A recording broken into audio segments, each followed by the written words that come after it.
If you're an OG to the channel, you'll know this car very well.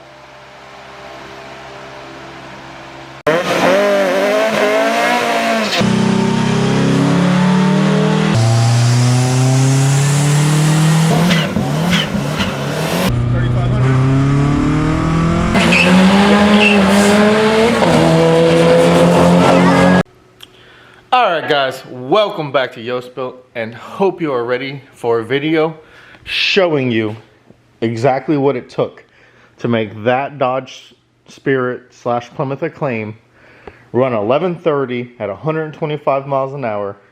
And this video is mostly to show you that this motor is 100% stock.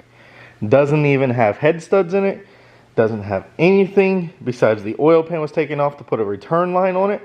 And I believe the balance shafts are even still in this motor. It is a 100% virgin 2.4 liter out of a 2003 PT Cruiser turbo. And we did all of that on a stock tank with a 255 fuel pump, a 568 built by PAP, a 20G Mamba turbo. You can see right here, this is eBay 20G, a Musa or eMuse 38mm gate, eBay, and it didn't even have a 3-inch downpipe. So this is 3-inch, this is 2.5. So you can see the flex coupler right here is a little blown out, but little baby 2.5-inch downpipe. So trailer park, as you can tell, is all stripped down. The shell is going away. We are going to throw everything from that shell into the white sleeper RT, where we're going to do some head studs. We're going to do a bigger turbo. We already have the injectors and everything sitting here. Here's the whole wiring harness to convert the white Spirit to the 2.4 with the R8 coils. Right here is the little ECU. I know a lot of people have asked what ECU this car ran on. EFI Logic or EFI Source. This is a micro squirt. This is literally a $300 unit. So you get this. You need a voltage regulator to control your alternator. Wideband right here. I believe this is the AEM wideband, which we don't want to beat that thing up. That thing still worked perfect. And then your ECU plug. There's a lot of wiring, as you can tell, but the ECU plug is around here somewhere. But your Denso coils for your coil on plug, battery cable, right here it is. So this is what you get. That plugs into your ECU, and then you run all the wiring to where you need it. So let me throw you guys on a time lapse, and I'm gonna pull the turbo off. We're going to talk a little bit about the turbo, get the manifold off, and then get the head off the block, get the transmission off, because if you noticed in the video, the clutch was slipping pretty bad. So we're going to actually put it, we're going to put the same style clutch, the same stage 3 clutch, but it's going to be the one that was originally in the Spirit, which had maybe like 500 miles on it. It didn't have many miles on it. But this one's been in like 4 different cars. So let me get this thing apart, and then I'll come back to you. I won't even waste your time with the time lapse. I'll just come back to you once I have the trans off and the turbo off. Alright guys, so I got the turbo off, I got the manifold off, I got the transmission off, I got the clutch off. And first I'm just going to explain to you what the setup was, and then I'll show you the parts, show you the little bit of damage I found, which I assumed because the car started losing power. That's kind of why I quit racing it. And I also went too fast that the car actually needed a roll bar. And trailer park, if you guys never seen in the videos, rust fell out of it every time. There is no rear floors. The floors in the front, I put metal down just so that I didn't stick my foot through the floor. She's a rusty girl. And she came from a trailer park. So that's how she got the name trailer park. If you guys ever wondered why I call it trailer park, that's just the name she got. So first off, we'll start with the turbo. The turbo is a TD05H. It's a 20G Mamba turbo.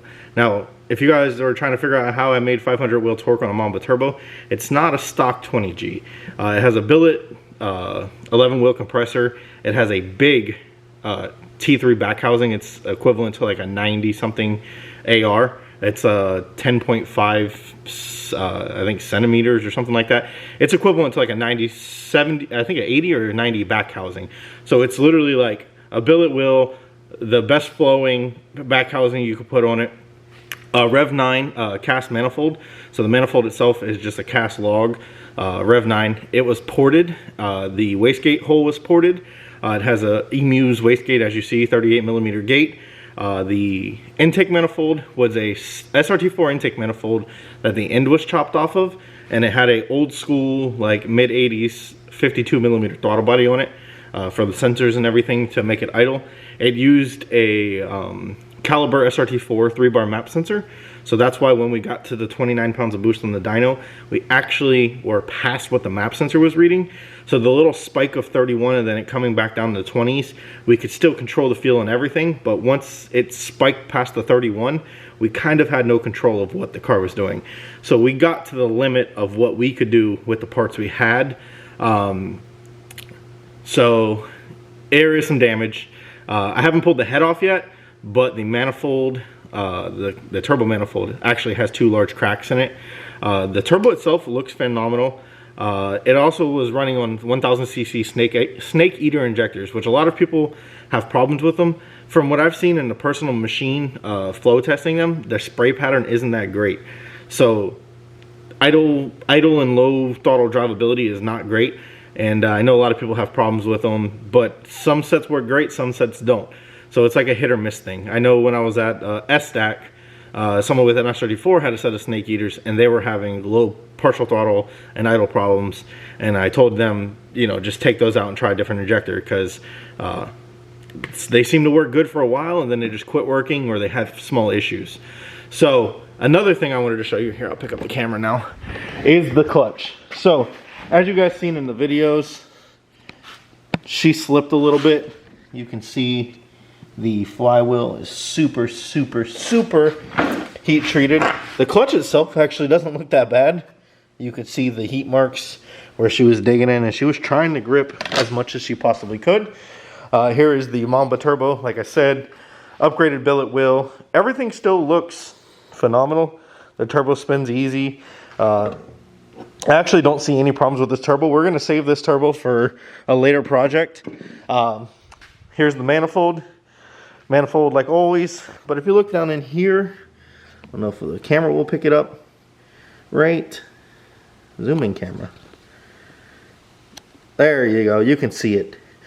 The manifold has a large crack right there, and there's actually another crack up in here in the hole. You can see that right there is a huge crack all the way up. Here is another crack starting. So we are gonna have to replace the manifold. Now let me get the head off, get this balancer pulley thing off for the alternator.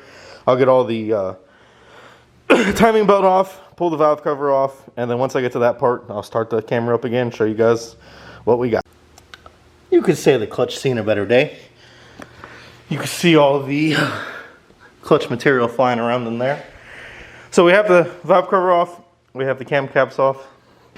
You can see these are stock cams, stock rockers from PTGT, stock valve springs.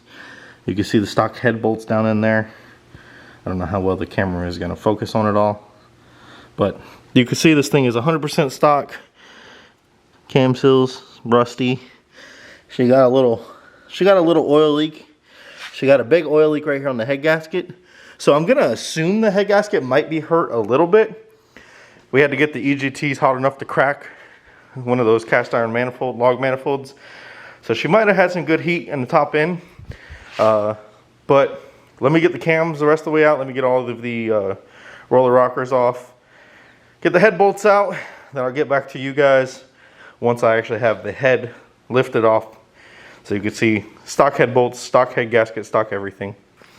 No need to hide anything. I just know some people told me that this thing was built, had all kinds of other stuff done to it. Even people at the track were like, there's no way that's a stock PTGT motor. And I was like, well, when I'm done with the car, I'm going to take it apart and at least make a video showing everyone. 100% stock PTGT motor. Alright guys, the head is off. So, like I've shown before on Facebook, those are what stock PTGT or SRT4 pistons look like. As you know, the bottom end, it's never been opened. It still has the Mopar head gasket on it and everything. Cylinder head is over here. You can see all the exhaust valves are nice and white. Tune was running pretty good. This is the only cylinder that concerns me a little bit. Had a little oil on the spark plug, but you can see the cylinder head looks pretty flawless. The pistons, clean like the day they came from the factory. And if you're an old school tuner guy and you guys like to read the spark plugs, I don't know if I mentioned it in any of the videos, but we do have a lot of timing in this motor. It helps turbo spool super fast. You can see the timing mark is literally right here, right there. It's a little bit far past the strap, or the turn on the strap. That's where most older V8 turbo, or older V8 guys say you need it right here in the middle of the strap. It's getting down towards the edge of the plug, so we could probably pull a little timing out of it. And this is the cylinder right here that had a little oil in it. Here are the factory head bolts. Like I was saying, the motor is 100% stock. There's the factory head gasket. If you've never seen an OEM Mopar head gasket for a PTGT, it actually says, if we can get the camera to do what it's supposed to do, tells you right there in the corner, 2.4 liter, and then it has the factory serial number. So plugs look good, cams look good, factory head bolts look good, all the cam caps look good. Alright guys, so it's the next day now. I have the whole bottom end of the motor pulled apart. The short block is sitting right here. You can see all original, still has the timing chain in it. Here's the balance shaft, here's everything that came off the motor. Like I said yesterday in the video, everything on this motor looked good except for the cracks in the log manifold, which is due to excessive heat because we had a lot of timing in the motor. So once I actually started pulling the bottom end apart, I found two more problems. So this is going to change our plans for the build and everything a little bit. But if you look at this piston right here, you can see the scorching on the side of the piston. I don't know how well the camera is going to pick it up. So basically, it started melting the side of the piston. I actually had to, the ring was stuck, so I had to break the ring to get it off. This was cylinder 2, and then this was cylinder 3, and you can see cracked ringland. I don't know how well you're going to see it, but it literally, we'll zoom in on it, make the camera focus. I'll set it right here. There's a whole chunk of the piston missing right there, and then that part of the piston started eating into the cylinder wall. But with the rods out and everything, the rods all look perfect. Everything else in this motor looks phenomenal. With the condition that everything is in, I want to try and put the factory rods. I've seen people make over 600 horsepower on these rods. So I kind of want to use stock rods with just a good piston because these are hyper-eutectic pistons. These are known to be the weak link in an SRT4. They break all the time. And the only other thing that's really a weak link in an SRT4 is the stock cams are so small that you can't really rev it high. And then of course the oil balance shaft problem. The balance shafts limit you on revving so you don't break the balance shafts or mess up the oil pump. So I plan on fixing all three of those issues. I want to put a set of like 9-to-1 pistons in it. I want to put a set of the lower like tuner 1 cams or stage 1 cams. Something not super hard on the valve train. And then I want to do the balance shaft elite. I'll leave the balance shaft assembly in there, but I'll just pull the shafts out and then you put a plug in the oil hole so that you don't have any oil pressure going to the gallery. I know this is going to sound crazy, but I want to make a Dodge Spirit go 10s. I want to be the first one to put one in the 10s. It is just kind of a crazy goal, but I want to kind of do it on a budget-ish, like log manifold, stock rod, stock motor that actually came out of trailer park. I don't want to build another motor. Just throwing pistons in it and then putting the stock head back on with just some drop-in tuner or stage 1 cams. So head gasket, ARP head studs, factory rods, some sort of aftermarket 8/8 or 9-to-1 piston, the smallest set of aftermarket cams, and a bigger turbo, maybe like a 62 mil or like a 57 mil, and try to put a Dodge Spirit in the 10s. So if you enjoyed the video, this is a lot of talking at this point. Hopefully you enjoyed taking the whole stock PT GT motor apart. Subscribe to Yoast Build if you haven't already, and until the next one, hopefully we can get a Spirit to go 10s before the end of the year.